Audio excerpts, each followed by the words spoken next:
할렐루야. 좋으신 하나님을 찬양합니다. 오늘은 하나님의 일, 사람의 일이라는 제목으로 마태복음 16장 21절에서 28절까지에 나타난 하나님의 말씀을 전하겠습니다. 예수께서 빌립보 가이사랴 지방에 이르렀을 때 제자들에게 사람들이 나를 누구라고 하더냐라고 물어보십니다. 그러자 제자들이 대답을 합니다. 예수님, 어떤 사람은 세례 요한이라고 하고요, 또 더러는 엘리야, 또 어떤 사람은 예레미야나 다른 선지자 중에 하나라고 말을 합니다.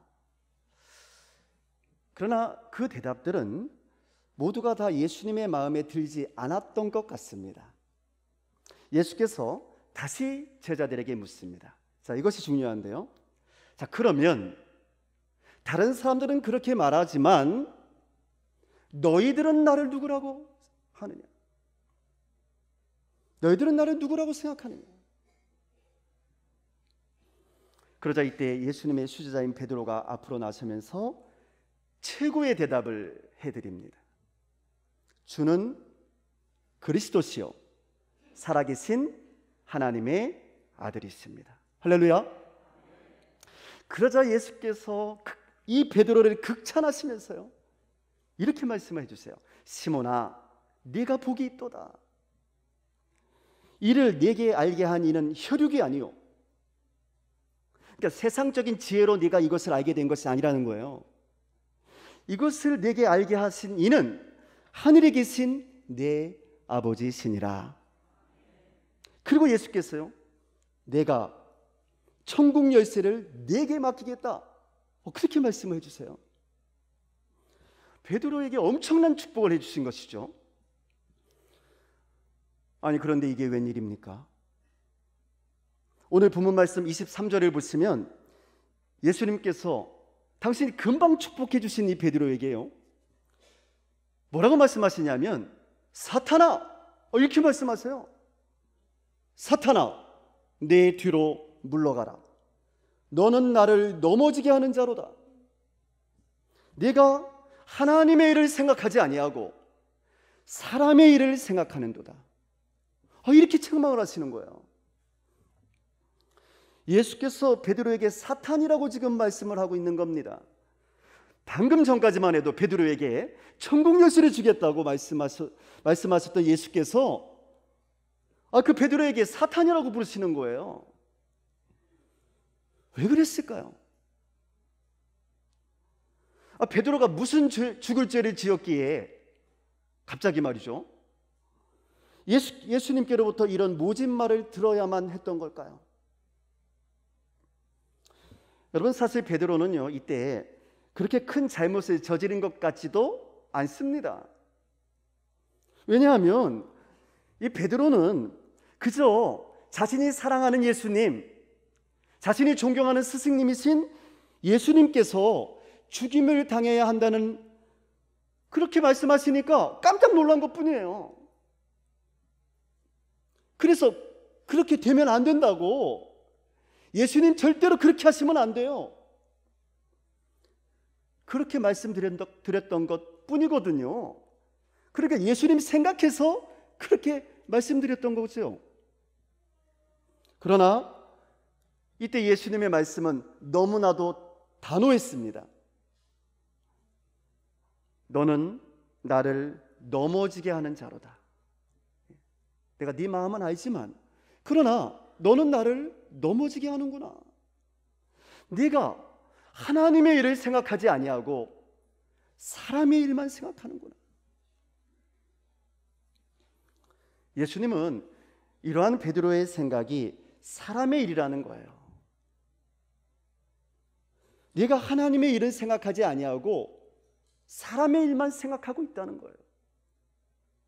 자, 그러면 예수님이 말씀하신 하나님의 일이란 무엇일까요? 자, 본문 21절의 말씀입니다. 21절 말씀 우리 함께 같이 읽겠습니다.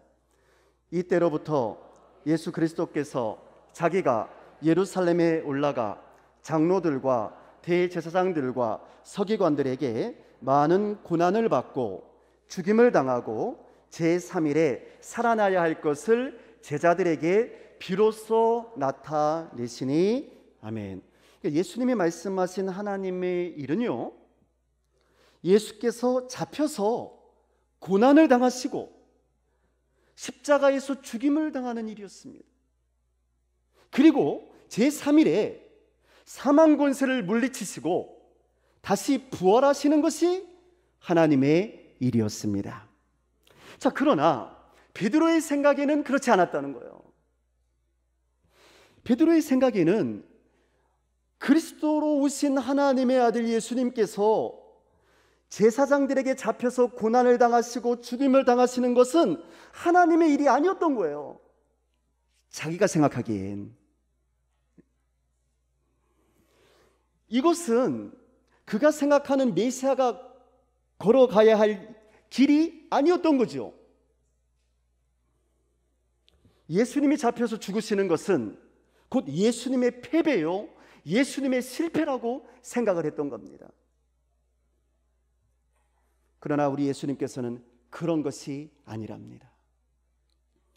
예수님께서는 예수님이 고난받으시는 것이 승리요, 예수님의 죽으심이 곧 하나님의 일이라는 거예요. 그리고 바로 그 죽음 이후에 영광스러운 부활이 있다는 거예요. 이것이 하나님의 일이야. 성도 여러분, 우리는 오늘 이 말씀을 드리면서 어쩌면 이 베드로가 매우 어리석었다, 이렇게 아주 쉽게 말할 수 있을지도 몰라요. 아니, 그렇게 예수님을 쫓아다녔으면서 3년 이상을 예수님과 함께 보냈으면서 어떻게 그렇게 예수님의 마음을 몰라줄 수가 있냐고, 어떻게 그러면서도 예수님의 수제자라고 말할 수가 있느냐고 그렇게 말할지도 모르죠. 그러나 여러분, 그러면 오늘 여러분과 저의 모습은 어떠합니까? 수십 년간 예수를 믿어온 여러분과 저의 모습은 어떠합니까? 정말 우리는 베드로와는 달리 하나님의 일을 제대로 쫓아가고 있습니까? 정말 우리가 해왔던 일들이 하나님의 일 맞습니까? 어쩌면 우리들은 이 하나님의 일과 또 사람의 일 사이에서 올바른 선택을 하지 못하며 살아왔을지도 모릅니다. 우리가 예수님이 말씀하신 하나님의 일을 정말 제대로 이해는 하고 있을까요? 안타깝게도 그렇지 못할 때가 많이 있는 것 같아요. 왜냐하면 하나님의 일이란 세상의 눈으로 볼 때는 어리석은 일이기 때문에 그렇습니다. 이게 어리석게 보이거든요. 왜 그렇게 살아야 하냐 그 말이에요. 그러니까 세상적인 관점에서 볼 때는 이 베드로의 항변이 틀린 것이 아니었어요. 여러분, 이때는요, 이미 예수님의 뒤를 수천 명이나 되는 군중들이 쫓아다니고 있었어요.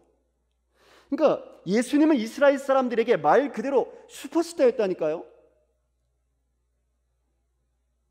근데 그뿐만이 아니었습니다. 예수님에게는 자신들이 이해할 수 없는 신비한 신적인 능력이 있었어요. 수많은 귀신들이 예수님 앞에 굴복을 했고요.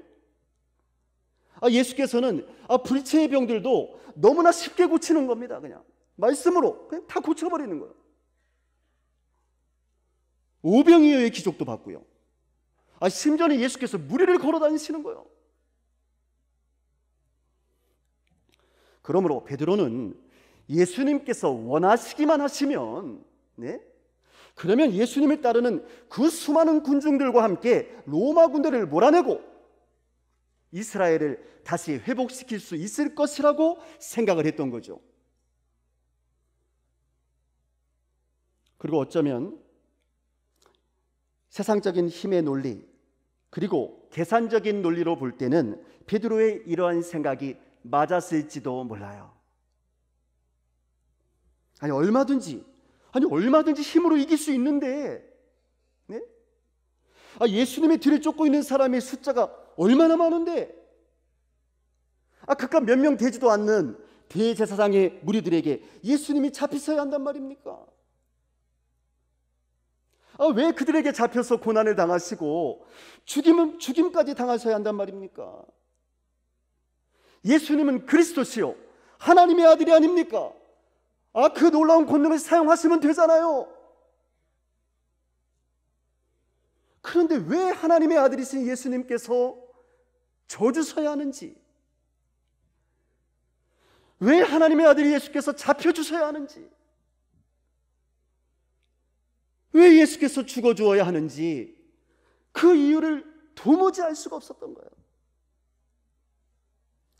성도 여러분, 문제는요, 오늘 우리 예수님의 사람들도 이렇게 세상 가운데서 살고 있기 때문에 우리 자신도 모르는 사이에 우리도 베드로처럼 이 세상의 힘과 권력의 논리들, 경제적인 계산의 논리 가운데 젖어서 그렇게 살아가고 있다는 사실입니다.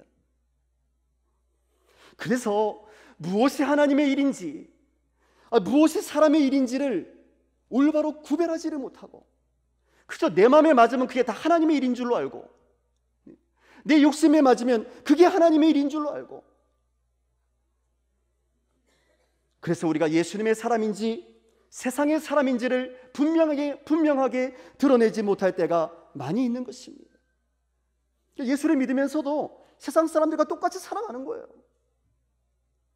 그게 하나님의 일이라고 착각하면서 말이에요. 그러면 여러분, 예수께서 하셔야만 했던 하나님의 일이 어떤 일이었습니까? 그것은 예수가 고난을 당하시고 죽으심으로 다시 부활하셔서 온 인류에게 구원의 길을, 생명의 길을 열어놓으시는 일이었습니다. 아멘이십니까? 그것이 하나님의 아들 예수님이 이 땅에 오셔서 반드시 하셔야만 할 하나님의 일이었던 거예요. 호의호식하면서 대접받으면서 높은 위치에서 떵떵거리며 사는 일이 아니었다고 말입니다. 그렇다면 우리 예수님께서 예수님의 사람들인 오늘 저와 여러분에게 요청하시는 하나님의 일은 무엇일까요? 우리에게 무엇을 요청하실까요? 하나님이 우리에게 바라시는 하나님의 일은 무엇일까요? 24절과 25절의 말씀입니다. 우리 함께 같이 읽겠습니다. 이에 예수께서 제자들에게 이르시되 누구든지 나를 따라오려거든 자기를 부인하고 자기 십자가를 지고 나를 따를 것이니라.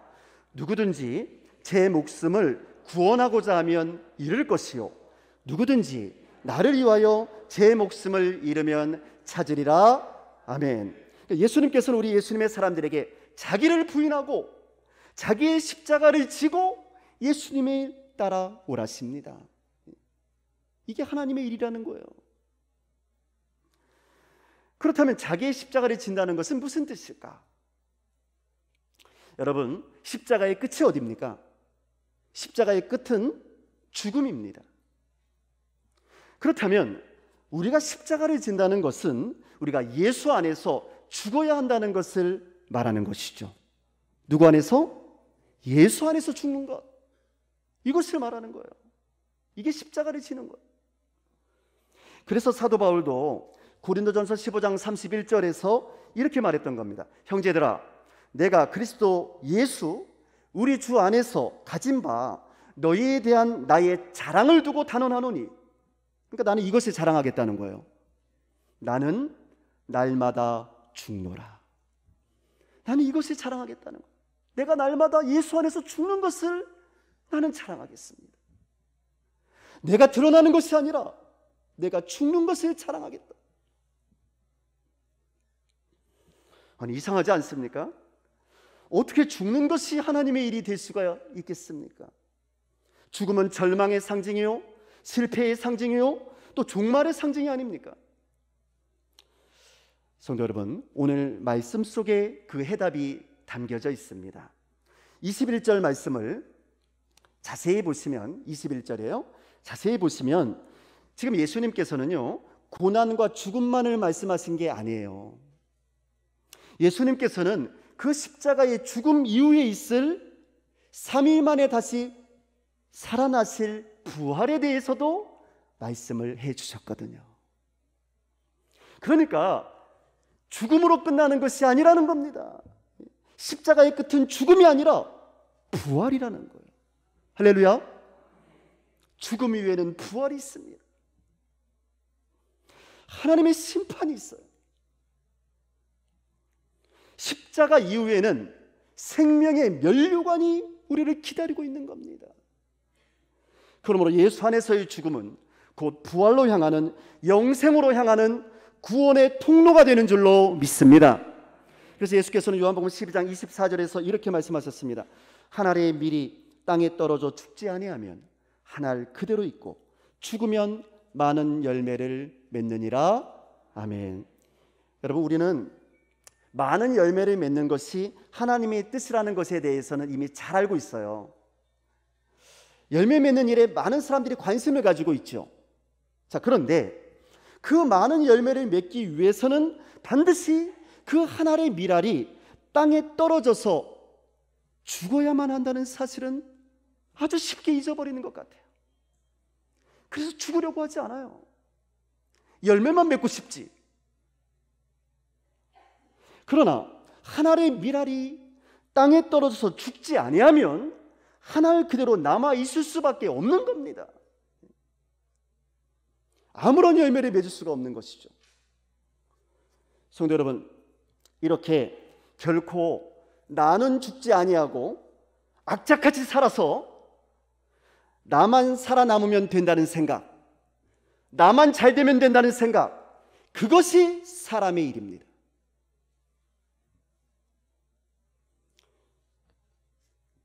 나만 살겠다고 발버둥 쳐서 겨우 자신의 한 몸 정도나 치부하며 살아가는 것, 자신의 욕심이나 챙기면서 살아가는 것, 그 어떤 직분을 맡아도 자신의 욕심만 생각하는 것, 그것이 바로 사람의 일인 겁니다. 그리고 아무런 열매를 맺을 수가 없는 거예요. 그러나 하나님의 일은 그렇지 않습니다. 하나님의 일은 하나님이 기뻐하시는 많은 열매를 맺는 것입니다. 그리고 그렇게 하려면 반드시 자신의 몸을 기꺼이 던져서, 희생해서, 헌신해서 공동체 전체를 위한 한 알의 밀알이 되어야만 할 줄로 믿습니다. 리더스 다이제스트라는 책이 있는데요, 이 책에 알프스의 개미 이야기라고 하는 특집이 실린 적이 있어요. 이 개미집 속에 불타는 초를 하나 세워놓으면요, 그러면 제일 먼저 그 불을 발견한 개미가 자신의 동료들을 살리기 위해서요, 그 즉시로, 망설이지도 않는답니다. 그 즉시로 그 불에 올라가서 온 몸으로 불을 끈답니다. 자신의 몸을 태워서 불을 끄는 거예요. 근데 개미가 불에 타게 되면요, 이 개미의 가죽에서 키존스라고 하는 불연성의 액체가, 진액이 나오게 되는데요, 그 진액으로 인해서 불이 다 꺼지게 된다는 거예요. 그러니까 개미들은 많은 동료들을 살리기 위해서, 그 공동체를 살리기 위해서 자신의 몸을 기꺼이 희생한다는 거예요. 그래서 어쩌면 이러한 이 공동체를 위한 이 개미들의 희생이야말로 개미들을 그렇게 강한 벌레가 되게 하는지도 모르겠습니다. 여러분 알고 계세요? 개미 있는 곳에는요, 바퀴벌레가 없잖아요. 개미가 바퀴벌레도 이긴다니까요.